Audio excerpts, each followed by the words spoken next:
Actually, I'm really glad that Beth brought up the employer toolkit. I think it is a little bit older, but it's a golden standard. I mean, I think everybody should use it. And I have to tell you, Lisa, Terra provided a lot of rich information on their tool. I was really impressed by the fact that they took their training module and they broke it into smaller bite-sized pieces, and that's exactly what the SMEs need, right? They don't want big packages of information.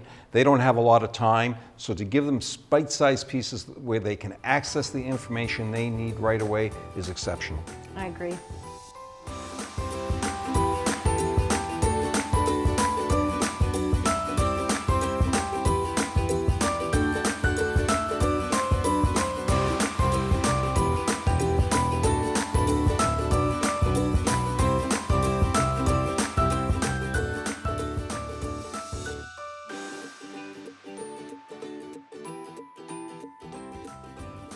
Technology has made the world more accessible.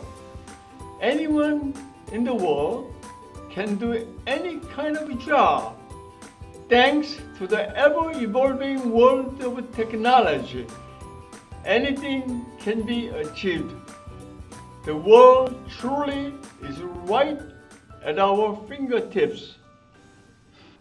And now it's time for tips for employers. Lisa, what are the tips for today? I have a few that I think are best in class and my favorites to use, so I'll share those. The first is able2.ca/learn. This is an initiative out of Carleton University through the READ initiative. We actually, disclaimer, helped provide some input, but it's basically bite-sized learning and training modules on the web for free.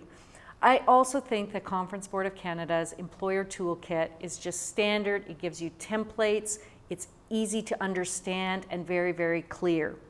Microsoft's Inclusive Design Toolkit is one of the standards for if you're going to create or design tools from scratch. It's going to give you the overview that you need, and it's a joy to read.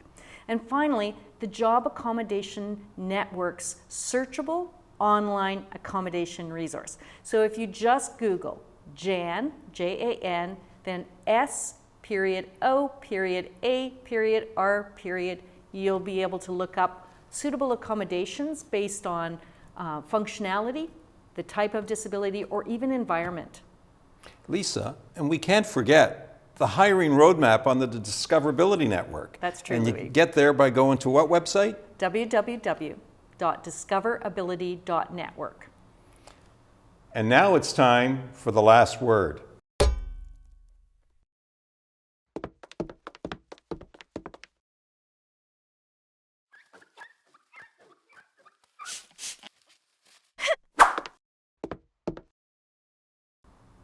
Who's better equipped to design for the full range of human experience? Professional designers and engineers, or people with lived experience of disability? Well, it's both, of course. Lisa, I'm leaning towards the professional engineers. They've studied design for years. They've worked at this. They understand all the technical aspects of it. So I'm kind of leaning towards them. Well, I think that's important.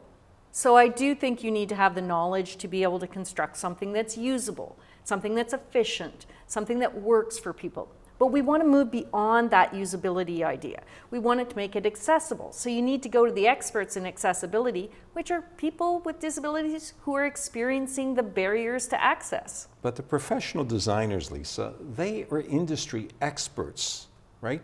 They take a look at all kinds of aspects of the product they're designing and who's going to ultimately use it. So why wouldn't they be the ones that we would lean more towards to help design products that have that functionality? Well, I'm not discounting the role that a professional designer or engineer brings to a project. But I think that they need to work in conjunction with people who are actually using or experiencing the product or service. So it's really hard to develop something if you can't even imagine what the problem is. Well, give me an example. Well, think back to smart adaptive clothing and the shirts. Okay. It would be pretty simple to put Velcro on. From the moment Velcro was invented, we've had shirts for a very long time. But it took somebody who faced the problem of trying to manipulate the tiny buttons, to be able to say to, I'm sure, a really great clothing designer, can we add Velcro strips? So we're taking the expertise of the designer and combining it with the lived experience and expertise of the person who has the disability. So what you're saying is the person with the lived experience is really helping define the issue. Yes. Yeah, and that's why we do user testing. We do user design, right? So think about, again, if you've never used a screen reader and you haven't had to ever even consider that, maybe someone's not been in your life, why would you even think about making a website accessible? It wouldn't occur to you because it's not something you encounter. Think about if you learn by reading, okay, and we're doing training program and it's very intensive, and you're then meeting up or training somebody who learns by doing, you wouldn't even consider offering your training in another way because it's working for you. So we need that alternate viewpoint, that, you know, to be able to create products and services that are designed for the full range of human experience. You know, Lisa, it's getting really hard to argue with you, I have to tell you. And that's the last word. I want to thank our guests from today, Tara Connolly and Beth Robertson.